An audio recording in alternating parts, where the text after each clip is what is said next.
সুপ্রভাত বন্ধুরা, আশা করি তোমরা সকলেই খুব ভালো আছো। আমরাও ঠিকঠাকই আছি। অ্যালার্ম বেজে গেছে, উঠতে হবে। উঠে ফ্রেশ হয়ে নিয়েছি। তারপর তো আমার গন্তব্যস্থল রান্নাঘরে যেতে হবে। আর আজকে শান্তনু আমাকে বলল যে ও তো শনি রবি হাঁটতে যায়, তাই আমাকে বলল, দেখো গঙ্গার ধারে যখন হাঁটতে যাই, সেখানে ওই সূর্যোদয় যখন দেখে সেটা ভিডিও করে আনবে, এনে তোমাদের সব দেখাবে। আমি বললাম, দেখো ফোনটা নিয়ে যেও, কিন্তু সাবধানে, কারণ ওই যে ফোন চুরি হয়েছে সেটা তো এরকম সকালেই হয়েছিল। ওই বালি স্টেশন একদম, মানে অপায়া, ওই স্টেশনটা হচ্ছে আমার কাছে একেবারে অপায়া স্টেশন, বালি স্টেশন। ওখানে থেকেই আমাদের ফোনটা হারিয়ে গেছে নয়, ফোন ছিনিয়ে নিয়ে চলে গেছে ছিনতাইবাজিরা। ফোন ছিনিয়ে নিয়ে চলে গেছে। আর সেই জন্য বললো না না, একদিন নিয়ে যাই, সাবধানে ভিডিও করব। ও আমি বললাম, তবে দেখো সাবধানে কিন্তু একদম। যাই হোক, ও ভিডিও করেছে। দেখো সূর্যটা দেখো দূরে দেখা যাচ্ছে, কি ভালো লাগছে। আর আমারও না দেখে খুব ভালো লাগলো। আমারও ইচ্ছা করে যে ওর সঙ্গে ভোরবেলায় হাঁটতে যাব, কিন্তু কি, ভোরবেলায় হাঁটতে গেলে না রান্নার দেরি হয়ে যাবে। আমার শুধু মনে হয় তাড়াতাড়ি রান্না শেষ করে, আমার এদিকে অনেক কাজ থাকে তো, যদি তাড়াতাড়ি আমি রান্না টান্না শেষ করতে পারি না, আমার এই দিকে সমস্ত কিছু কাজের অনেক দেরি হয়ে যায়। সেই জন্য ইচ্ছা থাকলেও আমার কোনো উপায় থাকে না। ওই শান্তনুই একা হাঁটতে যায় শনি রবি। আমার আর ইচ্ছা থাকলেও আর কি উপায় হয়ে ওঠে না। এই দেখো সূর্যটা কেমন উঠছে, কিন্তু এই সূর্যটা এখন দেখতে ভালো লাগলেও পরে কিন্তু যখনই একটু বেলা হবে, তখন আর এই সূর্যটাকে আমাদের একদমই ভালো লাগবে না। যা গরম পড়েছে না, মানে এই গরমে নাজেহাল হয়ে যাওয়ার মতো অবস্থা। আমি মাঝে মধ্যে ভাবি, যদি দুপুরবেলায় কারোদের বাড়ি কখনো নিমন্ত্রণ থাকে, সেদিন আর তো রান্না টান্না থাকবে না। আমি শান্তনুকে বলেছি সেদিন সকালবেলায় আমি ওই হাঁটতে বেরোবো ওর সঙ্গে। ও বলেছে হ্যাঁ হ্যাঁ, এই রকমও করা যেতে পারে। এখন তো নিমন্ত্রণ কোথাও আসবে বলে মনে হয় না, তো একদিন রেস্টুরেন্টেই খেয়ে আসবো। সেদিন ভোরবেলা একটু হাঁটতে বেরোবো, তাহলে সেদিনও আর রান্না টান্নার চাপ থাকবে না। কিন্তু কি বলো তো, এই গরমে না এইসব রেস্টুরেন্টের খাবারও তো খেতে ইচ্ছা করে না। না, এই গরমে বলছি বটে যে সকালে হাঁটতে বেরোবো, কিন্তু এই গরমে কোথাও বিয়েবাড়িও মানে বিয়েবাড়ির নিমন্ত্রণ কিংবা কোনো অনুষ্ঠান বাড়ির নিমন্ত্রণ শুনলেই গায়ে জ্বর আসে। ওই যে রিচ খাবার দাবার, এর থেকে বাড়ির ওই পাতলা, হালকা পাতলা খাবারই এই গরমের শরীরের পক্ষে অনেকটা উপকারী বলে আমার মনে হয়। আর এই গরমে কি বলো তো, রেস্টুরেন্টের খাবার বা কোনো অনুষ্ঠান বাড়ির খাবার খাওয়ার থেকে বাড়ির খাবার খাওয়া ভালো। বাড়ির বিশেষ করে টক ডাল এইসব তো আমরা বেশি করে খাচ্ছি, আর এগুলো এখন খাওয়া উচিতও। টক দই এগুলো খেলে শরীর অনেক ঠান্ডা থাকবে। আর এখানে সব বাজার টাজার করে নিয়ে চলে এসেছে শান্তনু, মাছ মাংস সমস্ত কিছু করে নিয়ে বাজার করে নিয়ে চলে এসেছে। আমার তো রান্না টান্না সব কমপ্লিট হয়ে গেছে, তবে 9টার সময় খেতে বসেছি। ব্রেকফাস্টে চাউমিন ছিল।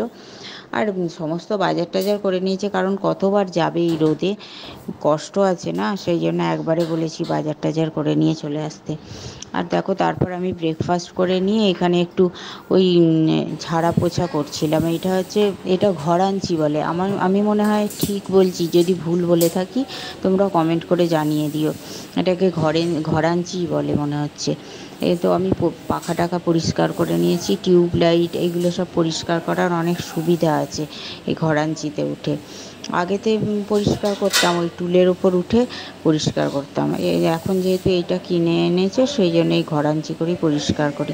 তারপর না এইসব মানে পরিষ্কার করে আমি একটু ড্রেসটা চেঞ্জ করে নিয়েছি। কেমন লাগছিল, ভালো লাগছিল না।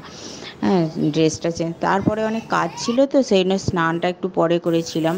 জামা কাপড় কেচে শুকোতে দিয়েছি। আর কি রোদ বাইরেটা আমি দেখলাম, সেই জন্য একটু ভিডিও করে নিলাম।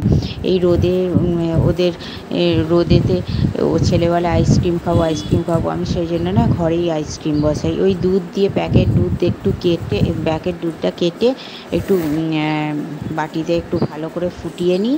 ফুটিয়ে ওতে আমুল দুধ মিশিয়ে দিই, একটু মিষ্টি দিয়ে আইসক্রিম বসাই। ওরা সেটা খেতে খুবই ভালোবাসে।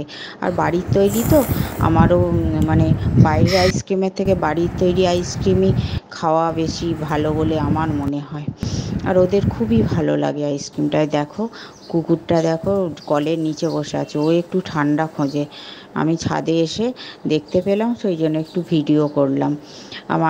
আমরাও ছাদে একটু জল রেখে দিয়েছি যাতে পাখি টাখি এসে খায়।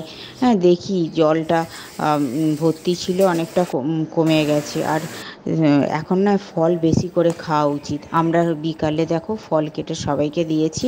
আর বিকেলের দিকে আজকে আর মাঠে যাইনি, আর শান্তনু আর ছেলে ওই বাড়ির সামনে ওখানে খেলছে। আর মাঠে আর যাওয়া হয়ে ওঠেনি, রোজ রোজ তো আর যাওয়া হয় না, এখানেই খেলছে। আমি সেটা দাঁড়িয়ে ভিডিও করছিলাম। ভালোই লাগছিল ওরা খেলছে দেখতে। এই দেখো যেই রজনীগন্ধা গাছটা বসিয়েছিলাম তাতে ফুল ফুটেছে। আর এখানে দেখো এগুলো হচ্ছে ঢ্যাঁড়স গাছ, তোমরা চেনো নিশ্চয়ই, আমি তাও একবার দেখালাম, বাড়িতে বসানো হয়েছে তো সেই জন্য। আর যে দুপুরে যে পেঁপেটা খেয়েছিলাম এই গাছেরই পেঁপে। আর আমরা অনেক দিন পর তিনজনে মিলে একটু সন্ধেবেলায় বেরিয়েছিলাম। সন্ধেবেলায় অনেক দিন পর বেরিয়েছিলাম, আর দেখো প্লেন দেখতে পেলাম একটা, সেটা ভিডিও করে নিলাম। আর বাইরে বেরিয়ে না একটু কিছু খাওয়া দাওয়া না করলে আবার আর আমার ছেলের ঠিক মনটা ভালো লাগে না। সেই জন্য মিয়ামিরিতে গিয়েছিলাম, গিয়ে চিকেন ক্রিম রোল ওইটা খেয়েছিল। তারপরে ওখানে খাওয়া দাওয়ার পর ছেলেকে বললাম যে মাঠে যাবি, ছেলে বলল না। বললাম ঠিক আছে চল তাহলে কেপিএস মলে যাই, গিয়ে একটু ঘুরলাম চারিদিকটা। ওখানে তো আর কিছু খাইনি। ওখানে তো আর কিছু খাইনি, সেই জন্য ওখানে একটু ঘুরে চলে এসেছিলাম। তারপরে এসে আবার গঙ্গার ধারে বসেছিলাম, বসে একটু চারিদিকে একটু বেশিক্ষণই বসেছিলাম, ওই 9টার সময় তারপর বাড়ি চলে গিয়েছিলাম। আর আজকে না আমাদের 60 জন সাবস্ক্রাইবার পূর্ণ হলো। আর অনেকেই না ভিডিও দেখো কিন্তু সাবস্ক্রাইব করো না, তাদের কাছে আমার একটা ছোট্ট অনুরোধ, প্লিজ সাবস্ক্রাইবটা করে দিও। আর সবাই খুব ভালো থেকো, হাসি খুশি থেকো, সুস্থ থেকো। আর দেখা হবে অন্য কোনো ভিডিওতে। আর গরমে সবাই খুব সাবধানে থেকো, বেশি করে জল খাবে, বাইরে বেরোলে ছাতা নিয়ে বেরোবে। সবাই খুব ভালো থাকবে। টাটা।